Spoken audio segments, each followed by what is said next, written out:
Langsung aja, hari ini kita bakal ngebahas sesuatu yang sering banget bikin pusing, yaitu pemecahan sertifikat tanah warisan. Ngomongin warisan, apalagi tanah atau rumah peninggalan orang tua, pasti ada beban emosionalnya ya, ada banyak kenangan di sana, tapi di sisi lain, ada juga pekerjaan rumah administrasi yang harus diselesain. Jujur aja, banyak dari kita yang mikir ngurus legalitas tanah itu ribet, menakutkan, dan bikin capek duluan. Padahal sebenarnya nggak harus gitu loh.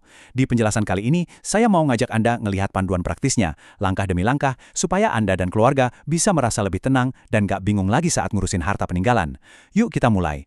Nah, pertanyaan paling krusialnya biasanya gini, gimana sih cara ngebagi tanah warisan ini secara adil, sah, dan pastinya tanpa memicu drama keluarga? Ini kekhawatiran yang wajar banget ya. Kuncinya itu sebenarnya sesederhana komunikasi. Komunikasi terbuka antar saudara dan secepatnya meresmikan pembagian itu di mata hukum. Begitu semuanya jelas di atas kertas, kita nggak cuma menghormati peninggalan orang tua, tapi juga secara aktif menjaga hubungan persaudaraan tetap akur. Nah, gimana persisnya proses ini berjalan?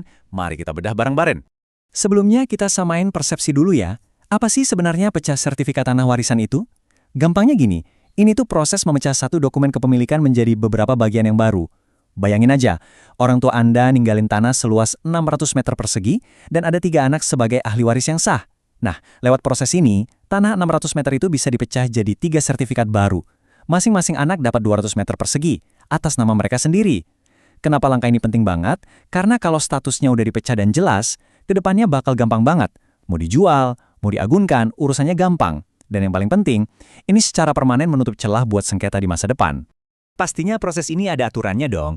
Semuanya diatur jelas dalam Peraturan Pemerintah Nomor 24 Tahun 1997 tentang pendaftaran tanah.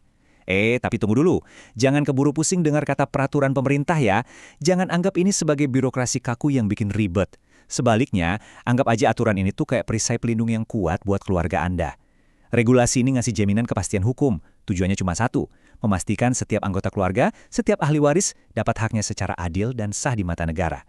Jadi, nggak ada tuh cerita ada saudara yang dirugikan dalam pembagian warisan ini.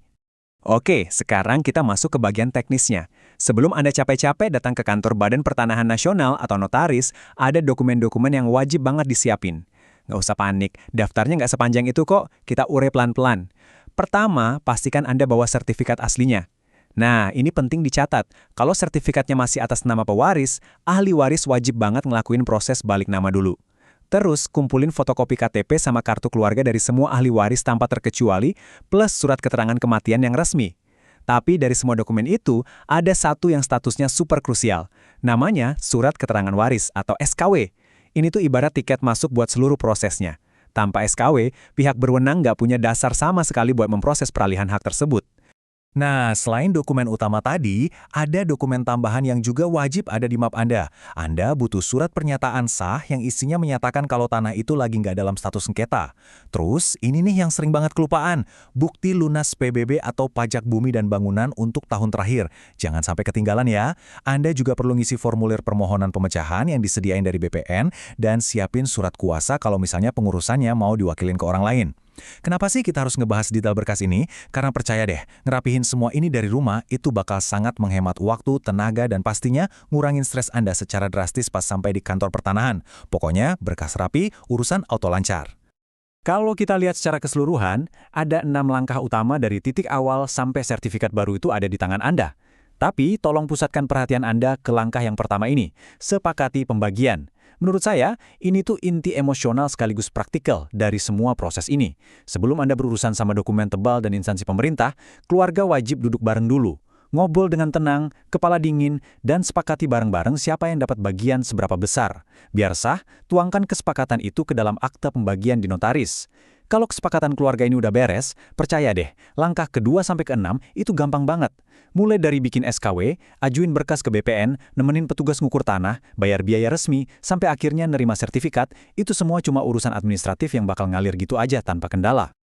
Sekarang, mari kita obrolin hal yang paling sering jadi tanda tanya besar. Biayanya berapa sih? Untuk biaya resmi penerbitan persertifikat baru, estimasinya itu sekitar 1-2 juta rupiah. Biar gampang ngebayanginnya, kita pakai contoh kasus ya.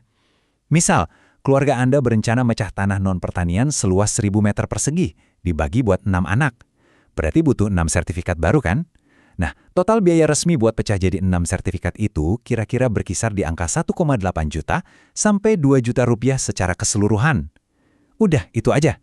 Kalau kita udah tahu estimasi yang jelas dari awal gini, rasanya lebih tenang kan? Anda nggak perlu nebak-nebak lagi atau was-was sama biaya siluman, selama Anda ngurusnya pakai jalur prosedur yang resmi. Biar makin transparan, saya mau kasih lihat dari mana sih angka 1-2 juta tadi asalnya. Biaya ini tuh mengacu pada Aturan Penerimaan Negara Bukan Pajak atau PNBP. Rinciannya kira-kira gini. Biaya pendaftaran permohonan itu sekitar Rp50.000. Terus ada biaya pengukuran nih. Ini nominalnya tergantung luas tanah ya, tapi biasanya dimulai dari Rp250.000. Lanjut, ada biaya pemeriksaan tanah dan biaya transport buat petugas BPN yang ngecek langsung ke lokasi, masing-masing sekitar Rp250.000 juga. Dan pastinya, jangan lupakan BPHTB sebesar 5% dari nilai jual objek pajak setelah dikurangi nilai tidak kena pajak di daerah Anda. Dengan ngebedah rincian ini, keluarga Anda jadi benar-benar paham kemana uang tersebut dialokasikan dan layanan resmi apa aja yang lagi Anda terima.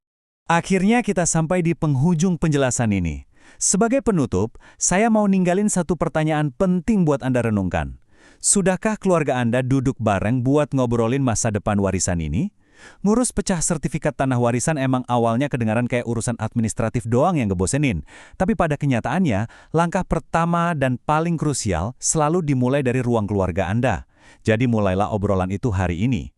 Bicarakan pelan-pelan dengan damai, lengkapi dokumennya barang-barang sesuai panduan tadi, dan melangkahlah maju menuju kepastian hukum. Ketika tiap ahli waris sudah pegang sertifikat atas namanya sendiri secara sah, Anda nggak cuma sekedar ngamanin sebuah aset properti loh, tapi yang jauh lebih penting, Anda sedang menjaga keharmonisan keluarga buat generasi-generasi yang akan datang.